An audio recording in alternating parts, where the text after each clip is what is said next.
Throughout maritime history, there have been experts on the water who knew how to navigate and locate their bounty. These individuals held the secrets to where, when, and how. This still holds true today. Get ready for an angling experience filled with sea secrets, fantastic fishing, and great destinations. For on this show, it's only the captain and the camera. On this episode of Captain's Tales, we're off to Captiva Island, angling for the king of the seas. Think I got a bite?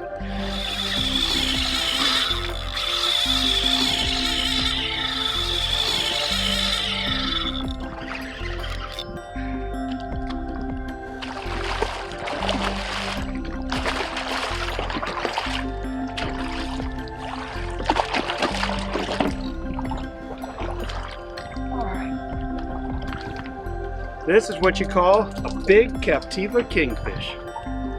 All right, baby. Letting her go.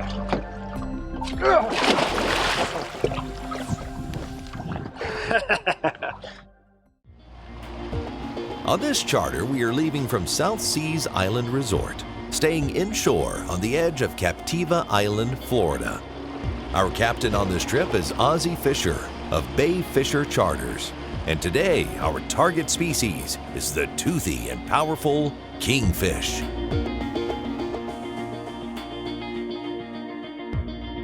With the anchor set, Captain Ozzie begins to chum up the fish with fresh bait. And so what I like to do is come out here and start sprinkling live bait out. You know, people kind of overthink things. All a king mackerel is just a big Spanish mackerel. And so these schools are kind of roaming out here. So the more you chum, you can bring a whole school of fish to the back of the boat. Captain Ozzie's father was a charter captain at South Seas Island Resort and has passed the rod to his son to carry on the guiding tradition. One bait's good, two's better. What we use is just a little tracer wire, a little Albright special, put in some 40-pound mono, pilchard hooked in the nose, and it's a pretty simple rig. And like I say, time to send out the scout. See what's out here. Fish on.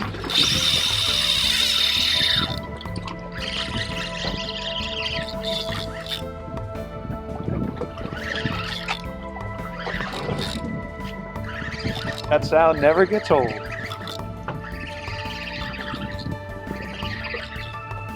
He's like a small king. He just doesn't know he's small.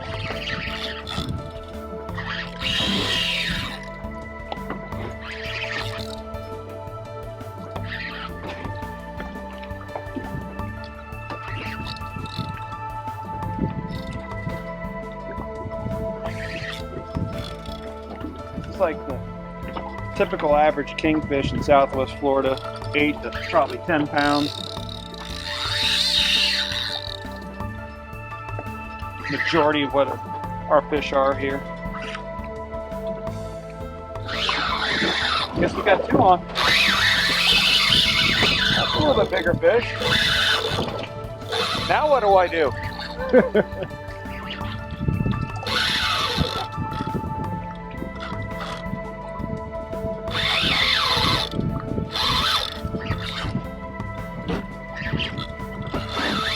Still going, that one. I say, get this fish in.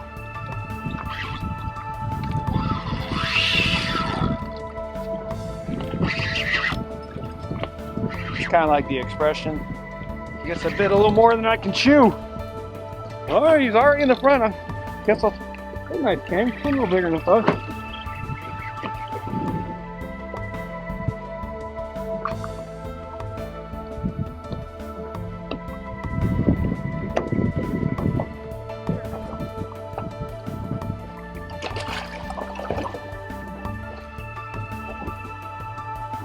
Fish.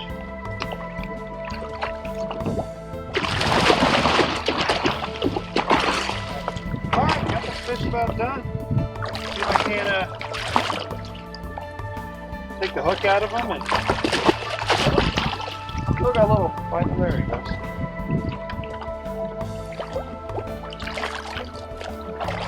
A nice fish. Nice fish.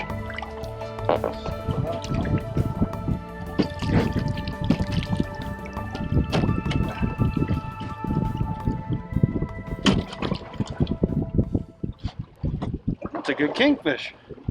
Yep. Only every morning started like this.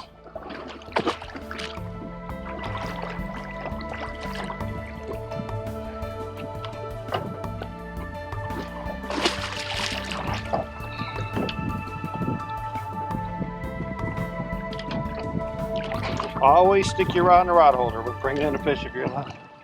A nice beauty. Look at that big lateral line, big claws, fine fish. So you want to lip them like a bass. Just kidding. Don't ever do that. They're probably some of the sharpest teeth in the ocean.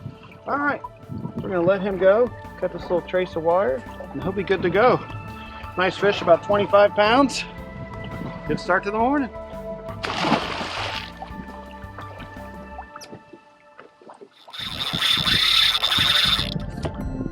Think I got a bite?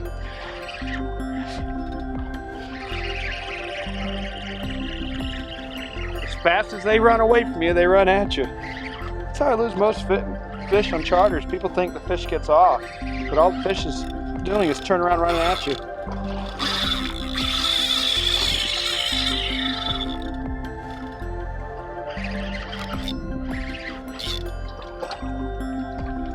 I don't care who you are, the sound of that is just cool. Nothing like the sound of braid ripping through a reel. Works perfectly, right in the corner of the mouth. Gotta love it when that happens. Makes it easy on the fish.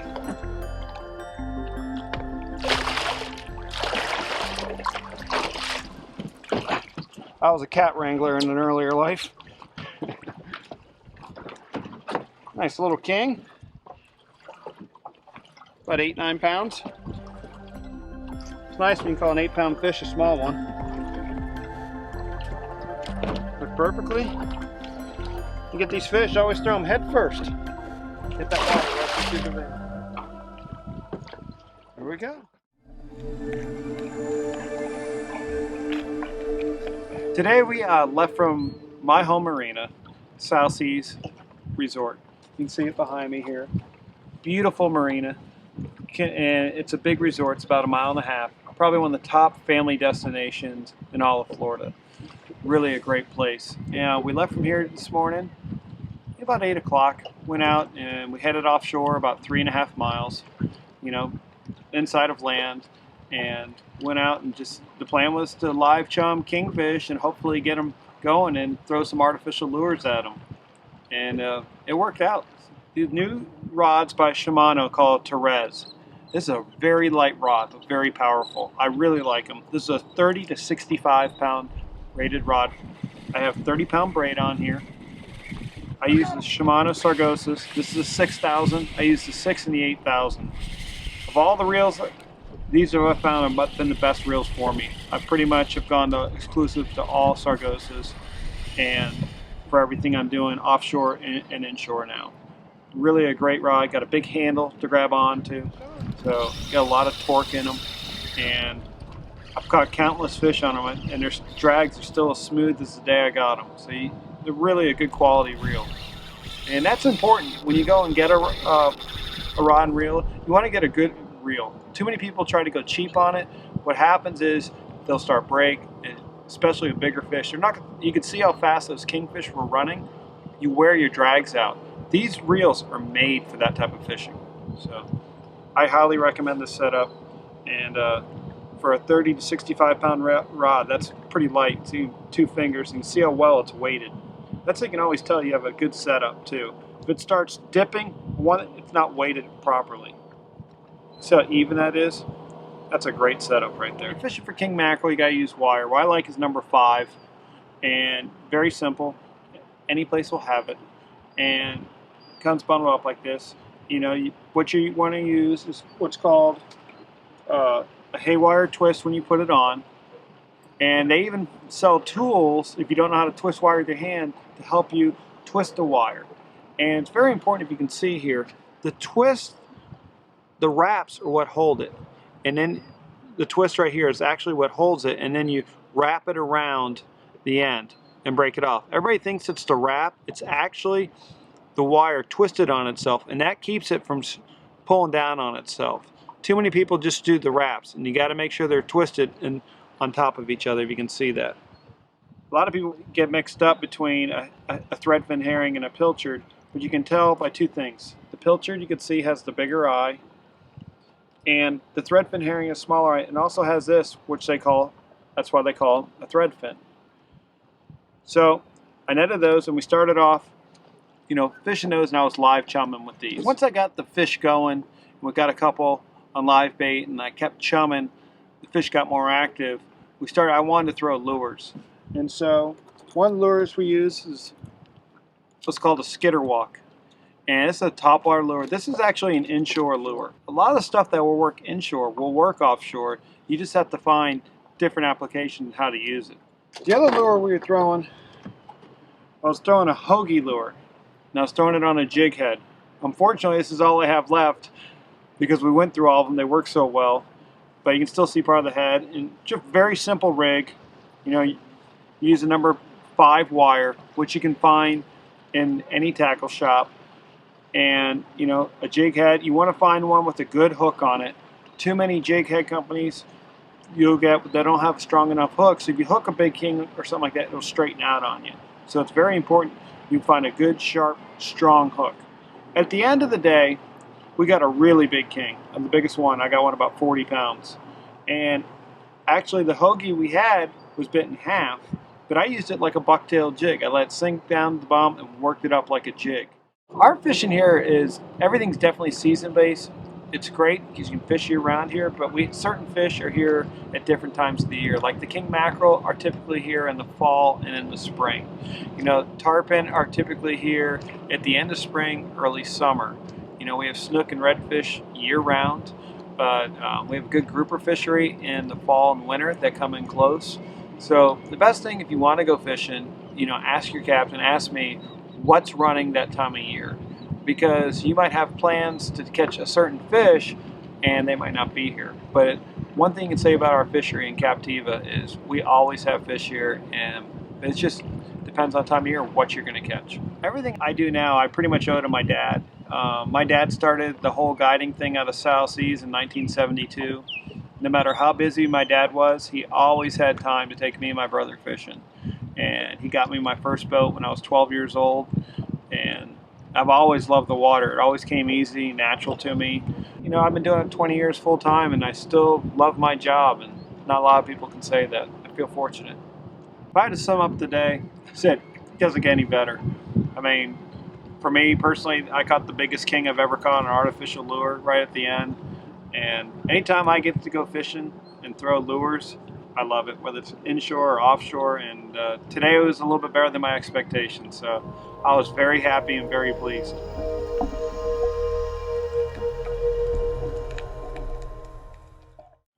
As I throw a bait out there, I'm going to catch one every cast. But... oh, right there, big king skied on it! We are off Captiva Island, Florida, with Captain Ozzie Fischer in a voracious kingfish bite. This is a good one too, out my lure. Nice! I could do that all day.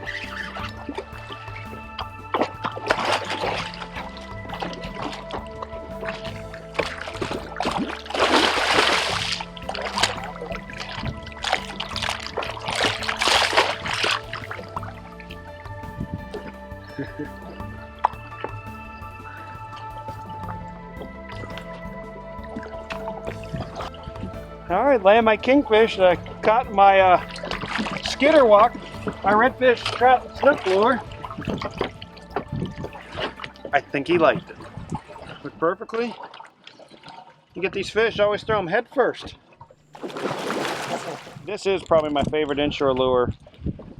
If I had one lure to go throw for myself for fun, it'd be a skitter walk by Rapala. See if we can get one on a redfish bait. Stop it. No, hit it. Let's try it again. It's even throwing top wire. If they don't eat it, just watching them strike at it to me is the most fun part, you know. think I got another bonita on top water. Right behind it. Here comes the shark. No, don't eat him. Don't eat him. No, don't eat him.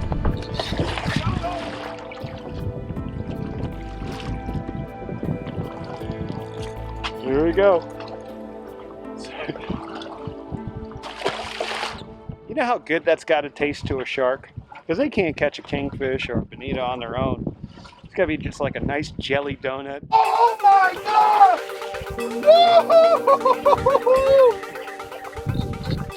That'd be 6 feet in the air on that lure.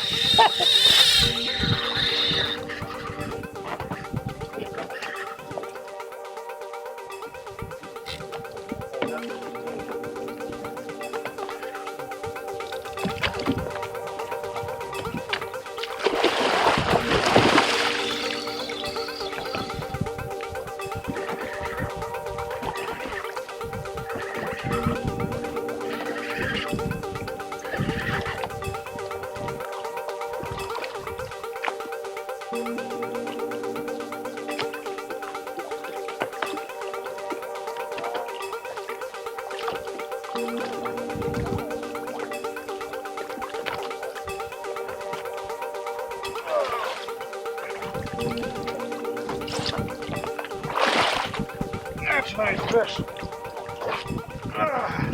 That's a good one. Look at that.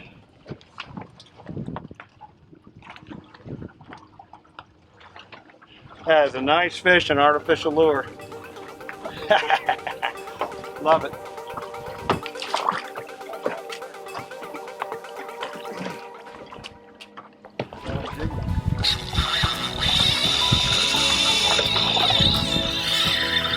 On the hoagie again.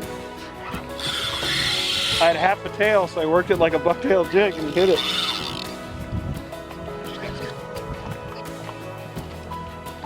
Oh my God! I might have got a 40-pounder on a jig. Let's see.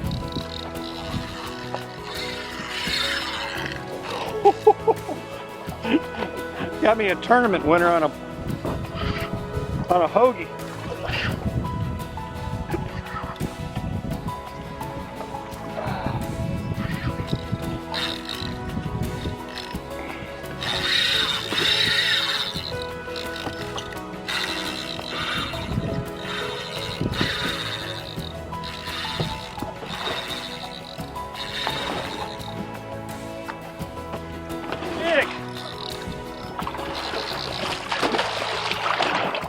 This kingfish is big. Captain Ozzie's largest on artificial bait. So he works the fish around the boat till it tires somewhat to try to make a safe tail grab and land this bruiser.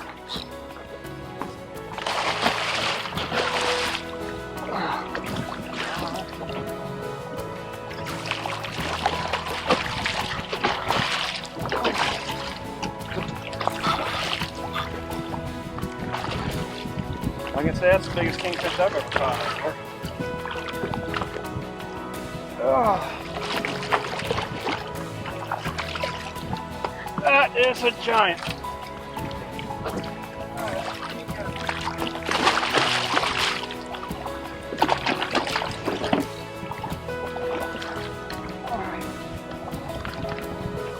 All right. This is not the easiest thing in the world to do.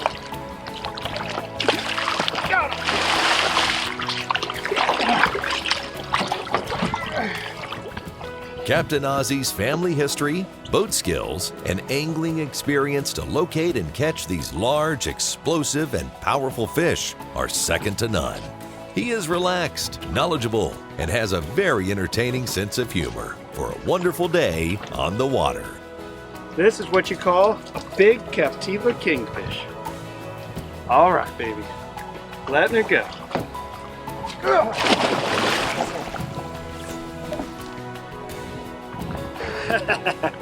That was awesome. Join us again next week for another episode of Captain's Tales. Follow us on Facebook each week as we fish with captains who live their lives on the water.